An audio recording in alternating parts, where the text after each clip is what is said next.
Hello, I'm Krista, owner of Sacred Space Yoga School, Studio, and Energy Therapy Center located in downtown Greeley, Colorado. If you would like more of my bio or to check out my schedule, classes are offered daily here. The website is ssyoga.com. And let's get started. So we talked about the yamas the other day, the very first limb of yoga, the first of 8 limbs of yoga, and today I'm going to talk a little about the niyamas. And in the yamas, I also brought up ego distractions, and today I'm going to bring up cultural distractions because they're going on all over the place right now, even more so than ever. I've got my little fireplace going behind me. Hopefully that's not going to be too much of a distraction. I hope we get snow soon. We need snow here.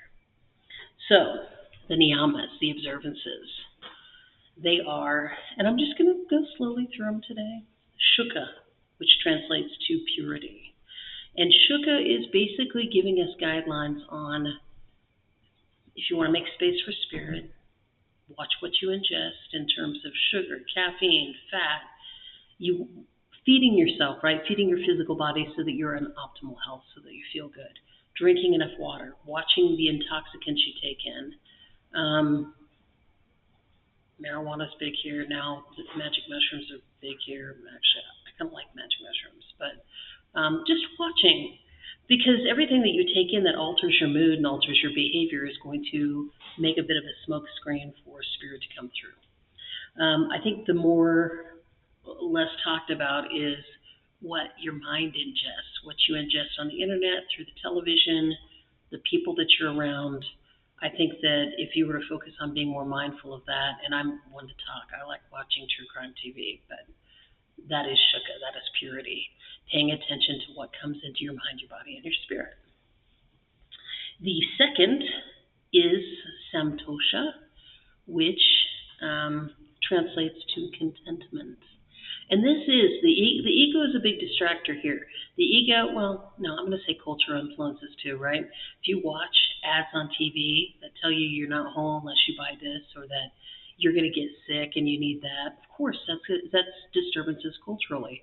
And anytime you don't choose contentment, your ego is going to rationalize all the reasons for you not to be content, right? We've got a reticular activating system.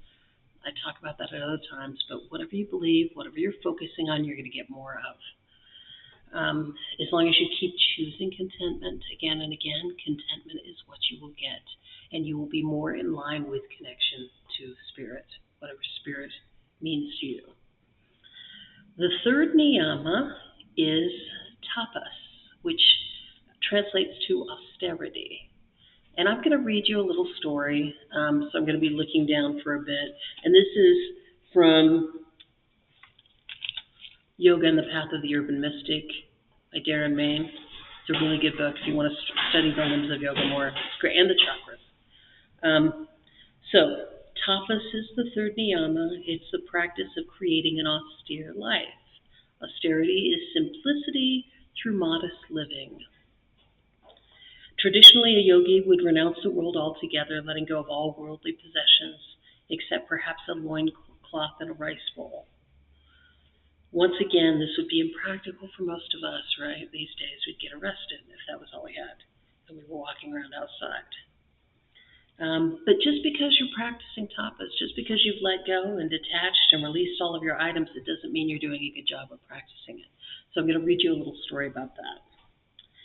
There's a story from India of a very wealthy man who lived in a great mansion with many rooms. He was a generous and good man who was very devoted to his spiritual practice. Although he had many servants and fine clothes, he placed his spiritual practice above all else. There was an old yogi who lived nearby and had heard about this man who claimed to be spiritual, but would not let go of his worldly possessions. The yogi himself had only a rice bowl and the loincloth that he wrapped around his waist.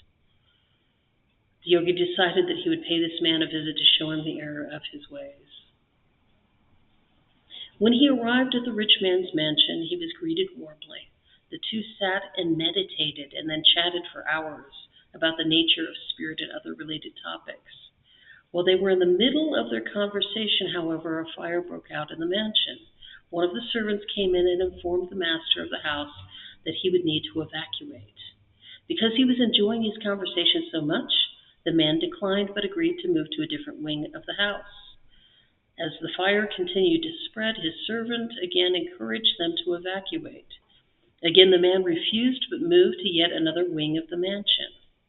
Finally, the rich man and the yogi were forced to escape with only enough time to see the large home disappear in smoke and ashes. The wealthy man calmly turned to the yogi to continue their conversation, but the old yogi just lay on the ground and sobbed. "What's wrong?" asked the rich man. "I lost my rice bowl in the fire. Now I have nothing."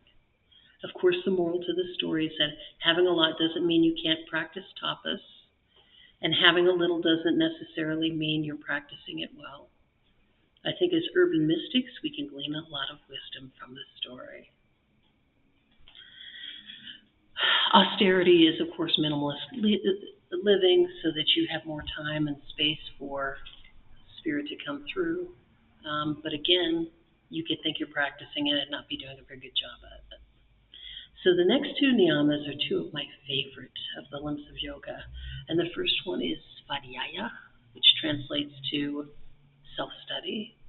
And in terms of self-study, the advice is get to know yourself, whether it's, enneagrams are popular today, archetypes, but also read spiritual text every day.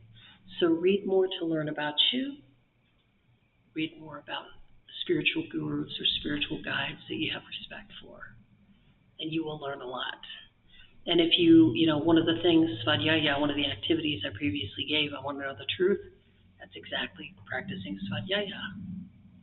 Now, the final niyama is I absolutely love. It makes a lot of sense to me, and it helps me to make sense of the times. Like, these are crazy times right now with people. And the niyama is Ishvara pranidhana, which translates to surrender to the Lord. And I'm just going to give you a short premise for that.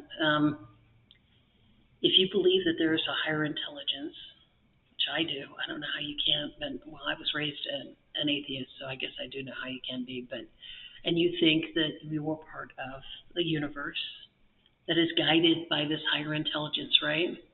We don't ever have any question about when the sun's going to rise, when the moon's going to rise, when the tides are coming in.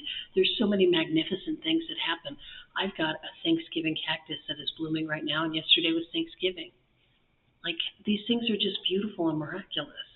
So here's the logic. If I believe in a higher intelligence, and I believe that this higher intelligence guides the universe, and I'm part of the universe, then logically, if I have faith that these higher intelligence can guide the universe, shouldn't I have faith that it can guide me? So there are times when you feel like you're beating your head up against a wall. Maybe you're going in the wrong direction. Ishvara pranidhana, surrender. Now, obviously, there are times when you very much need to be taking action, and that's kind of where I'm at with politics right now. When people are suffering and boundaries need to be set. And again, that's guidance from the universe. I mean, I feel like I'm getting guidance from the universe, but God, if we just learn how to listen to the wisdom of what our inner divinity is, we could solve so many problems. And sometimes surrender, sit back and sit still, and other times take action. Right now I'm taking action, and I want to talk about cultural influences because our ego will distract us, but so will society. If you don't think there are other people that want to control what goes on in your head, you're kidding yourself. So think critically, pay attention, get involved, volunteer at a food bank if you can't, or if you can. I know since my early 20s I've been a feminist, and I couldn't articulate it. I just knew the subtle nuances, especially being a white woman, that women are less than men, and I unconsciously rebelled against it. I became a man-hater, big feminist man-hater. I now realize it's a cult. There are cults going on all around us that want to control us. Why do you think that we're told to be skinny? I mean, not only to women, especially white women. follow Daniela Mastanek, and she wrote Uncultured, and she's like, white people got to do better. We got to do better. We wouldn't have Donald Trump in office if we did better. Why do you think white women are told to be skinny and all look the same? I mean, if you're counting your calories every day and you're totally distracted, you're not going to be paying attention to what's going on in the world around you. Also, if you're starving yourself, you're not going to have the brain capacity to think for yourself. So just pay attention. Pay attention, listen to your gut. Don't get indoctrinated with bullshit from society or from the patriarchy. Follow your own tune. I knew the American dream was a joke back in my 20s. I literally just couldn't articulate it. If you want to get married and you want to have a ton of kids, if that's what you want, then do it. But you don't have to do it. I wasn't planning on going on a political rant today, but there we are. So those are the niyamas. Have a great day.